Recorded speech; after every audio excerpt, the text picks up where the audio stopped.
Bonjour et bienvenue à l'émission Chrétiens comme Christ. Aujourd'hui, nous continuerons notre étude sur la communion fraternelle et nous allons voir ensemble comment maintenir l'unité entre frères et sœurs.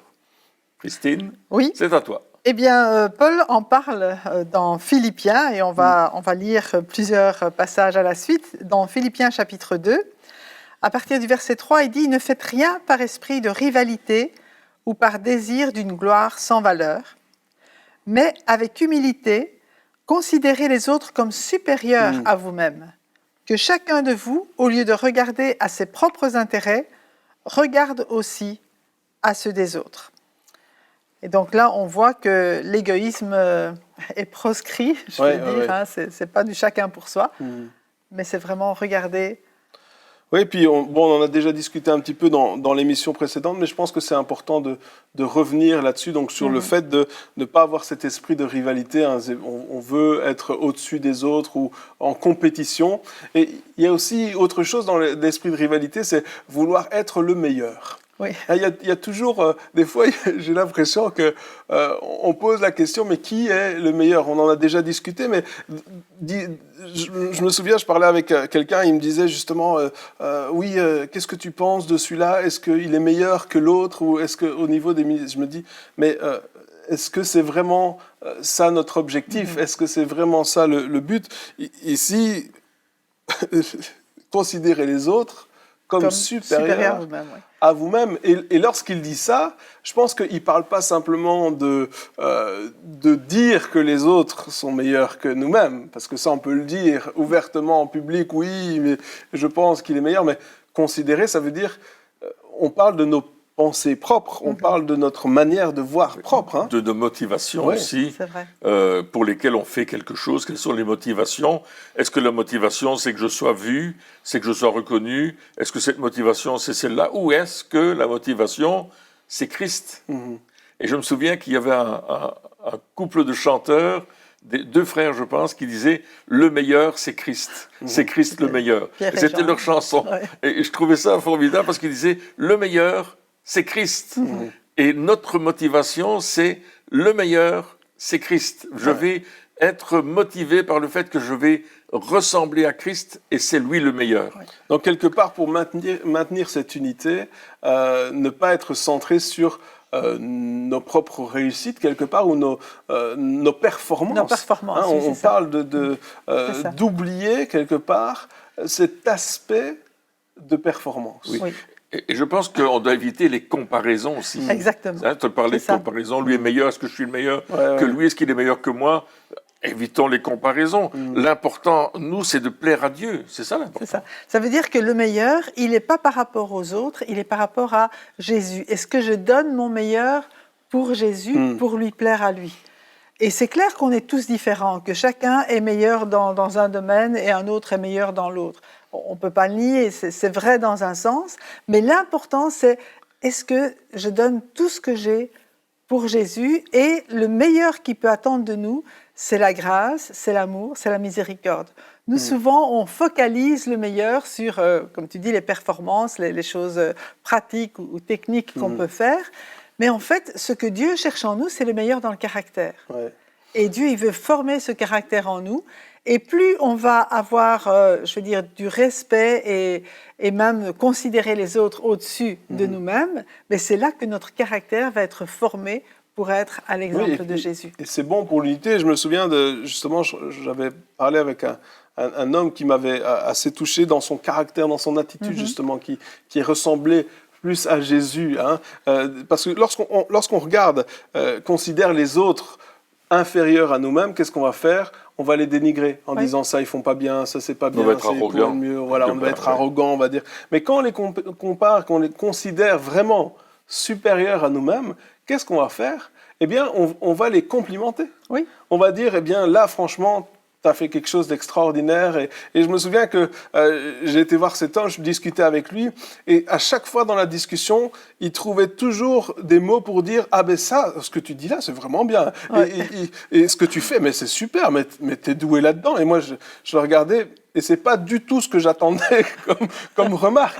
C'est pas du tout les paroles. Mais je sais que dans ce qu'il disait, c'était pas des paroles de politesse. Hein. Des fois, on a des paroles de politesse, mais c'était vraiment ce qu'il pensait. D'encouragement. Et avec tout le monde, c'était ça. Et je pense que lorsque on regarde les autres supérieurs à nous-mêmes, je pense qu'on aura plus de paroles d'encouragement que de paroles en disant ben non, écoute, ça c'est pas bien, ça c'est pas bon. Alors, ça veut pas dire qu'on doit être extrême dans les deux cas. Il faut toujours qu'il y ait un équilibre. Hein. Si quelqu'un fait quelque chose de travers et qu'on peut l'aider, eh bien, c'est de notre devoir de le faire. Mais il y a un gars qui disait, mais si tu apportes un problème à quelqu'un, si tu révèles un problème à quelqu'un, viens avec une solution. Absolument. Viens avec une solution. Dire, ça, c'est pas bien, mais laisse-moi t'aider. Voici ce que je peux faire pour t'aider à aller à faire mieux. À faire meilleur, tout à fait.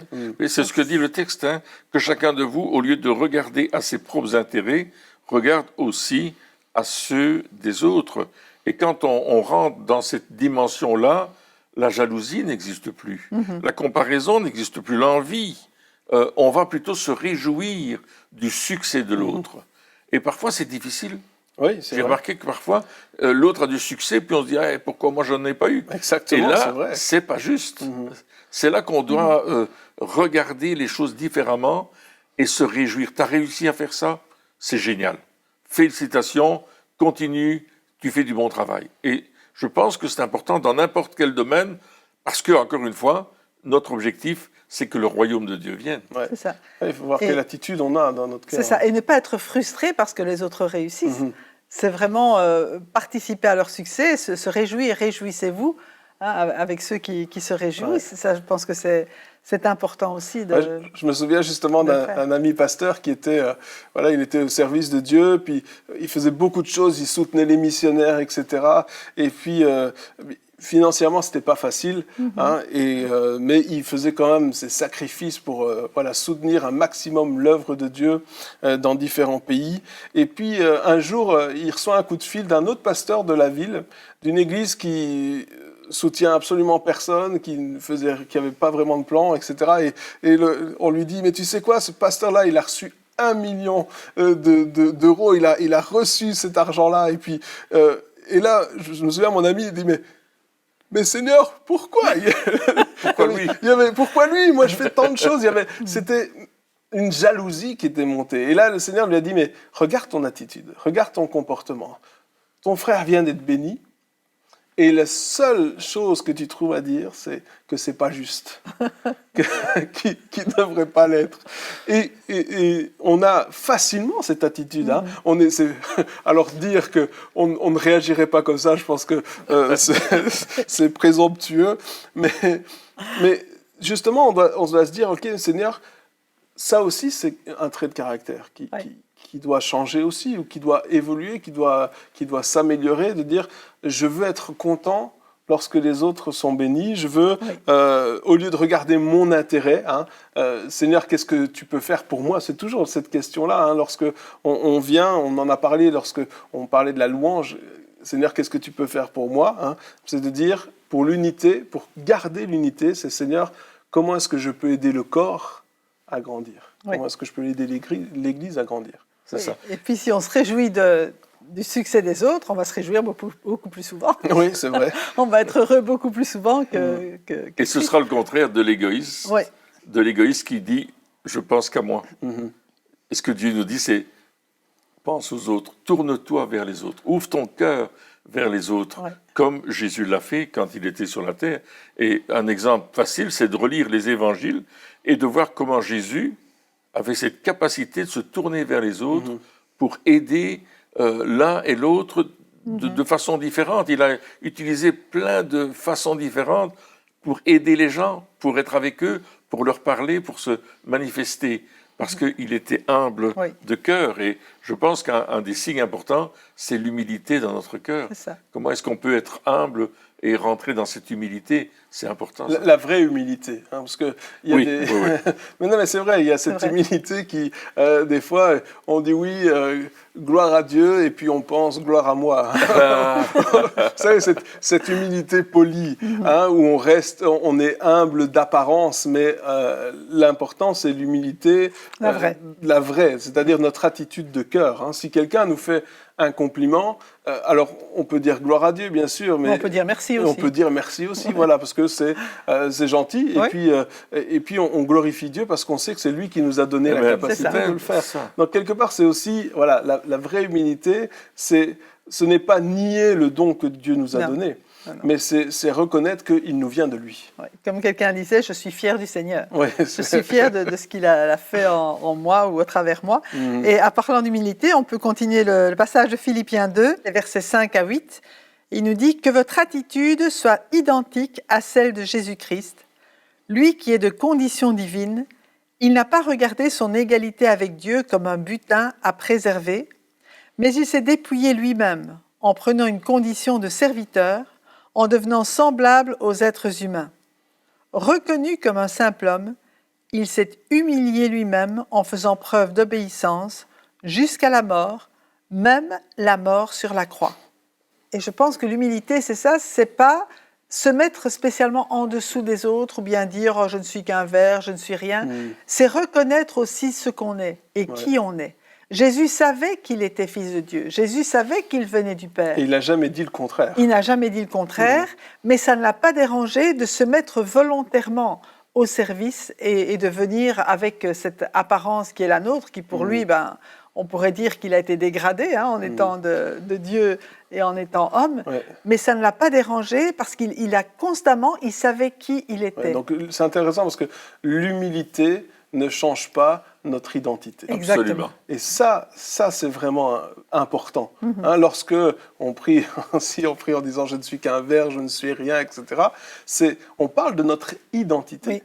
Et notre identité, ce n'est pas ça, en tout cas, selon la parole de Dieu. Non, absolument pas. On est enfant de Dieu. Nous savons qui nous sommes, nous savons l'identité que nous savons l'autorité que Dieu nous a donnée. Toutes ces choses-là, nous le savons, mais nous devons suivre l'exemple de Jésus, qui, avec bien plus de gloire que nous, bien plus d'autorité, de puissance que nous, a quand même décidé de servir et de ne pas faire prévaloir son titre pour être supérieur aux autres, pour essayer d'imposer les choses aux autres. C'est ça, c'est un peu ça. Hein. C'est exactement ce que Jésus a fait. Il est venu, d'ailleurs on le voit, ce serviteur, on voit Jésus dans tous les évangiles, qu'il est un serviteur pour aider les gens, pour les amener vers le Père. L'objectif de Jésus, c'est toujours les amener vers le Père, les amener dans la communion avec le Père. Il dit, je ne fais rien sans avoir vu faire au Père. Le Père agit, j'agis aussi. Il avait une dépendance totale du Père, et on le voit dans le texte que tu viens de lire, dans Philippiens 2, qu'il était soumis à l'autorité du Père, il était soumis à ce que le Père lui demandait de faire, et l'objectif de Jésus, c'était la croix. Et on verra à un certain moment dans les évangiles qu'il va commencer à annoncer sa mort et sa résurrection. Il va commencer à annoncer ses souffrances. Il va commencer à annoncer aux disciples ce qui va se passer tout en allant en chemin. Au début, ils ont vu Jésus qui faisait des miracles, qui apportait un sermon sur la montagne. On connaît ça, hein, Matthieu 5, 6 et 7. On voit Jésus qui fait des choses extraordinaires, mais à un certain moment, il va faire le plus extraordinaire, c'est-à-dire qu'il va accepter la croix. Et ça, c'est de l'humilité.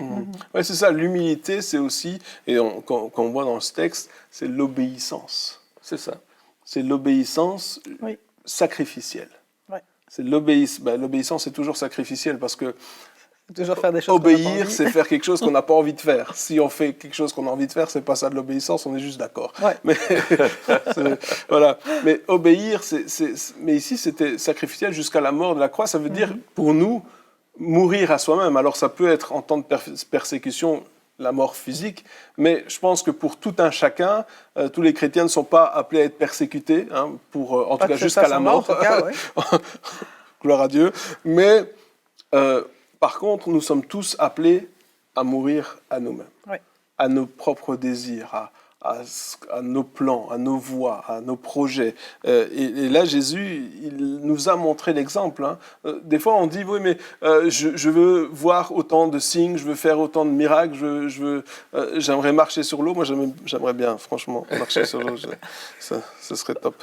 Mais on dit, j'aimerais bien faire ces choses-là, j'aimerais bien faire... Mais est-ce qu'on est prêt à avoir cette même attitude que Jésus ? S'humilier, malgré tout ce qu'il avait. Des fois, dès qu'on est un petit peu, hop, on essaye de on pense qu'on y est. Hein. Ouais. C'est vrai, dès qu'il y a un petit peu, mais non, attends, tu sais qui je suis, moi maintenant. On est arrivé. Ça y est, on y est arrivé. Mais Jésus, c'était pas ça du tout. Il avait tout ce qu'on pouvait. Si on le met au goût du jour, il aurait des millions de vues sur Facebook ou sur YouTube. Il serait connu mondialement, etc. Mais son caractère, son attitude était toujours la même. Cette humilité qui pointait en disant « Moi, je veux faire la volonté de Dieu ». Oui. Et il n'a jamais cherché à être connu, hein, même quand il faisait un miracle, il disait surtout n'en parlez pas. Ouais. Hein. Et en fait, ce qu'on voit dans l'humilité, comme dans la soumission, dans l'obéissance, ce sont des choses qui sont volontaires. Donc, il n'a pas attendu que quelqu'un vienne l'humilier, il s'est humilié lui-même. Volontairement, il a choisi ce chemin d'humilité pour servir, pour accomplir l'œuvre à laquelle son père l'appelait. Et quand il y a ce passage qui dit « Mais me voici, tu m'as donné un corps pour que je puisse faire ta volonté. » Ouais. Et il va dire aussi « Moi, je ne fais rien de moi-même, je fais seulement ce que je vois faire au Père. Ouais. » Donc, chaque fois, même lui, remettait toute la gloire au Père. Donc, ça veut dire qu'on doit prendre cette décision dans notre vie de tous les jours d'être humble. Oui. C'est une décision, oui, c'est un choix, c'est ça. C'est un choix, oui, tout à fait. Oui, il parle. L'humilité va nous amener à être soumis à Jésus-Christ, et à l'aimer. Et c'est ce que dit Paul dans Éphésiens 5, 21, Christine. Est-ce que soyez soumis les uns aux autres dans la crainte de Christ? Il y a un verset comme ça que... Peut-être, je ne l'ai pas, l'ai pas ici, ça, mais 5, 21, voilà. Ouais. Okay. Et je pense que ça, c'est pour nous qui servons Christ, c'est important, parce qu'on est sous ses ordres, si je peux dire ainsi. On veut accomplir ce qu'il nous a donné d'accomplir ensemble.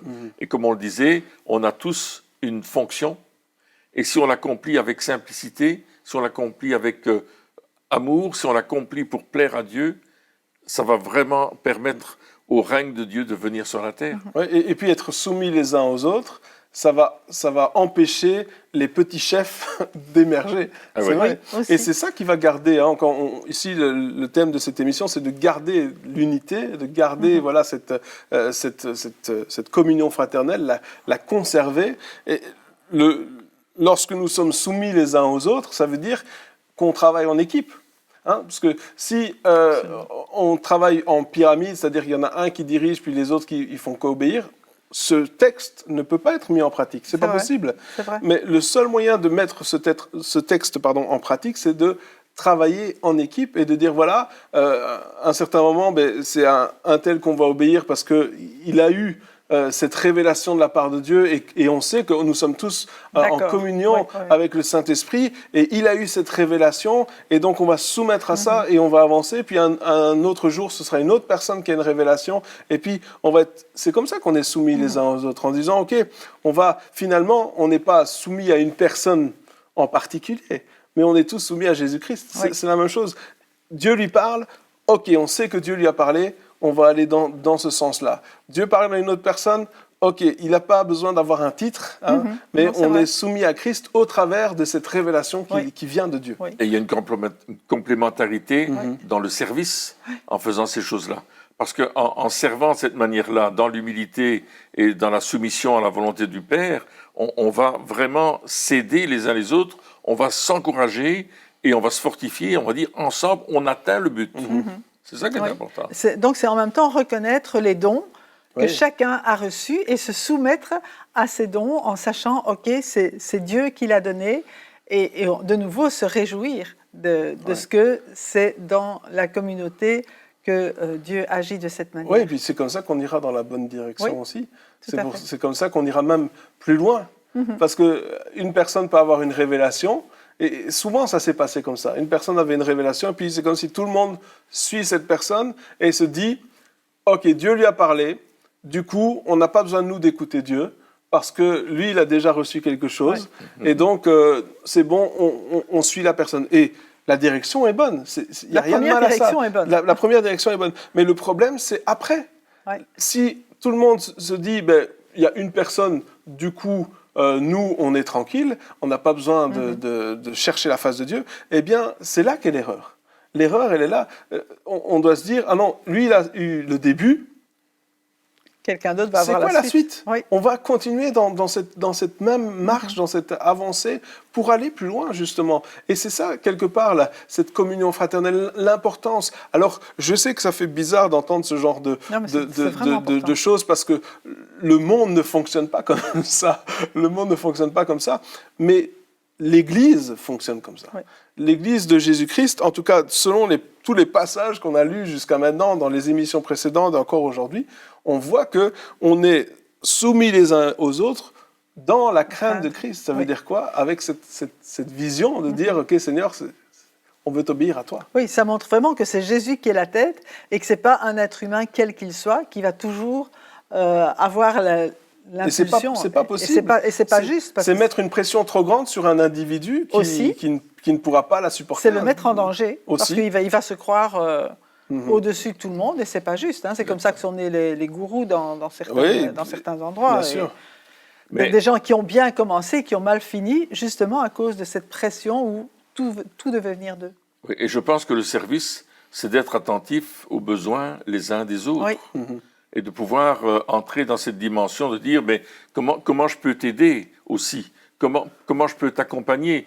Si c'est pas ma qualification de faire cette chose, mais que je peux aider le frère ou la sœur à faire le travail correctement, à ce moment-là, je vais rentrer dans un service qui va être un service où je vais moi-même, qui suis peut-être un très bon prédicateur, et puis en fait, il faut nettoyer la salle, mais il n'y a personne, mais je vais t'aider. Je vais prendre un seau, une raclette, etc. Je vais nettoyer. Je vais travailler avec toi. C'est pas une question de titre. C'est une question de service et d'être attentif au service les uns des autres. Oui. Est-ce que tu as un passage là-dessus, Christine? Est-ce que j'ai un passage là-dessus? Ok. Sur le service, Jean chapitre 13, versets 3 à 5. Jésus savait que le Père avait tout remis entre ses mains, qu'il était venu de Dieu, qu'il retournait vers Dieu. Il se leva de table, quitta ses vêtements et prit un linge qu'il mit autour de sa taille. Ensuite, il versa de l'eau dans un bassin et il commença à laver les pieds des disciples et à les essuyer avec le linge qu'il avait autour de la taille. Donc ça, c'est ce que Jésus a fait. Et après, Jésus va expliquer ce geste à partir du verset 12. Il dit « Après leur avoir lavé les pieds, il reprit ses vêtements, se remit à table et leur dit « Comprenez-vous ce que je vous ai fait? Vous m'appelez Maître et Seigneur, et vous avez raison, car je le suis. Si donc je vous ai lavé les pieds, moi, le Seigneur et le Maître, vous devez vous aussi vous laver les pieds les uns des autres.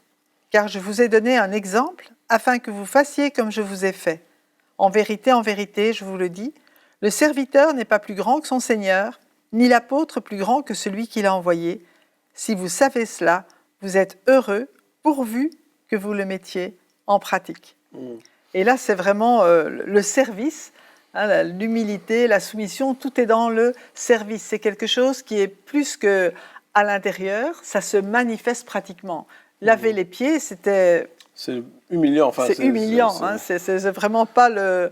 C'est le contraire de prêcher du haut de l'estrade. Oui, c'est ce que faisait le serviteur quand un hôte arrivait, un visiteur, on lui lavait les pieds. C'était un signe d'accueil. D'accueil pour le débarrasser de la poussière du chemin. Et moi, je me souviens que j'ai assisté à une cérémonie, justement, où on mettait des anciens en place. Hein, donc on nommait des nouveaux anciens. Et les anciens existants, donc qui étaient déjà en service, lavaient les pieds des nouveaux. Et je peux vous dire que, émotionnellement, c'est très très fort. C'est vrai. C'est vraiment de voir ça, parce que les pieds, c'est pas vraiment un truc qu'on va montrer à tout le monde. Non, mais c'est vrai. Donc voir qu'ils enlevaient les chaussures, puis les chaussettes, et puis ils commencent à laver les pieds. C'était une forme d'humilité quand même qui était assez forte. Hein. C'est quelque chose qui est vraiment très fort. Tu dois t'abaisser en dessous de la personne. Ça doit s'abaisser et dire, ok, c'est le patron ou qui lave les pieds de l'employé quelque part. Oui, c'est un petit peu aussi, c'est ça. Mais ça nous montre aussi que notre but, ce n'est pas de nous élever, mais c'est d'élever Jésus. Et des fois, pour élever Jésus, il faut s'abaisser. Oui, il faut s'abaisser, il faut servir. En fait, c'était vraiment dans le sens de servir. Au lieu d'être servi, on sert. Ouais. Et ça, c'est... Et on ne fait pas ça parce qu'on est inférieur. Non. On De le fait nouveau. parce que justement, Jésus a dit, on veut bénir. vous dites Maître et Seigneur et vous avez raison. Donc Ouais. il y avait cette identité, elle était là. Vous dites ça, mais c'est tout à fait vrai. C'est vrai. Mais voici ce que fait Un maître et un un seigneur. maître et un seigneur dans la mentalité du royaume. C'est pas ce que fait un maître et un seigneur dans la mentalité de ce monde, mais dans la mentalité du royaume, voici ce que fait un maître et un Et seigneur. c'est un acte d'amour. Oui. Un acte d'amour que Jésus va faire envers ses disciples, parce qu'il sait que ses disciples vont être exposés aussi à des choses terribles, et que s'ils ne sont pas unis dans ce même amour, pour servir avec cette humilité et ce désir d'être soumis les uns aux autres dans la crainte de Christ, il sait que ça ne va pas marcher. Ouais. Et là, il leur montre un Il exemple. montre l'exemple, et à nous aussi Ouais, de montrer tout à fait, l'exemple ouais. dans, Oui. dans, Tout à fait. Dans nos notre relations service. les uns avec les autres. Et oui, c'est ça. Donc de ne pas avoir peur de s'abaisser pour élever quelqu'un d'autre aussi. Et comme tu disais, ça ne change pas notre identité, ça ne change pas qui nous sommes. Jésus est, comme tu disais, il est Seigneur. Et puis, oui, c'est vrai, mais je suis là pour vous servir. Je suis là pour vous bénir. Je suis là pour vous faire du bien. Et dans l'Église, dans le service de l'Église, dans cette communion fraternelle, dans le service, c'est exactement cela. On est là pour faire du bien. Notre service, c'est un service qui va plaire à Dieu.